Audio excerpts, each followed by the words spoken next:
All right, so last week we talked about Bebo and I showed you this example and we did a cool background. This was a warm colored background and now we're going to get our cool background. Okay, so there's what our background looks like. It's all dry. So the first step is the vase. So we're going to take a piece of paper like this that I'm going to give you, and you're going to cut it out carefully. Carefully. Remember, turn the papers, not the scissor. Right? Turn the paper, not the scissors. Open, shut them. Okay. Once that's done, we're going to glue this on. So we're going to use our glue bottles with our glue brush.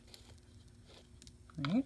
And we're going to just go around the edges.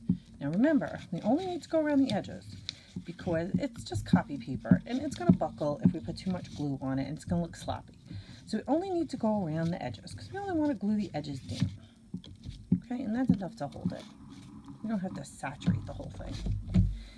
And we're going to glue this because it's going to be a vase at the bottom of our paper. Here we go. But leave about 2 fingers up from the bottom. A little massage. There we go.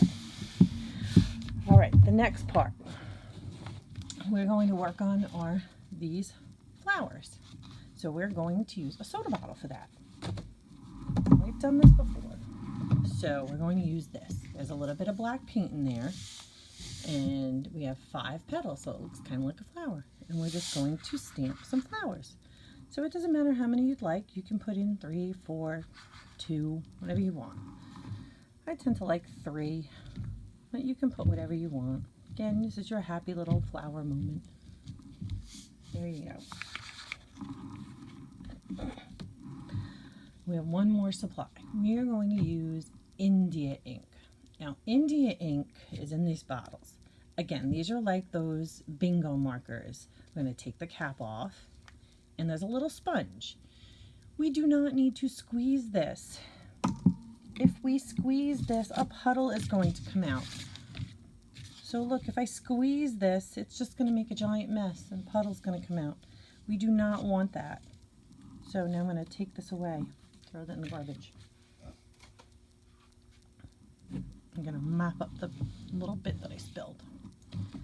Okay, so we're going to put the centers in our flower. We're going to add our stems. We're going to draw a line from the flower to the vase. And now, just like Bebo did, we're going to give it an interesting border. Okay, so we're going to do maybe some zigzag lines like this. Okay.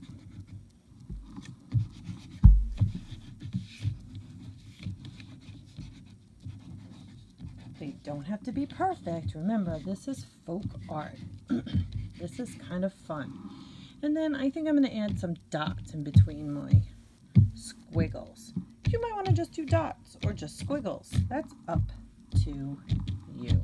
It's your painting. Okay?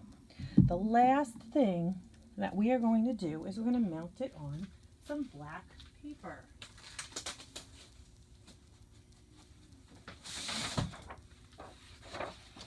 Alrighty, so we're going to put this on some nice black paper and we're going to staple it in the 4 corners. So 1, oh, that staple's not working. Let's try another one. Fix that one later. 1, 2, 3, and 4. Now, if you wrote your name on the back, we're just going to rewrite it on the front. We'll put your name and your room number right here on the bottom on the black paper with a nice white pencil. And there you go. There you have your flower-inspired Bebo painting. Good job, everybody.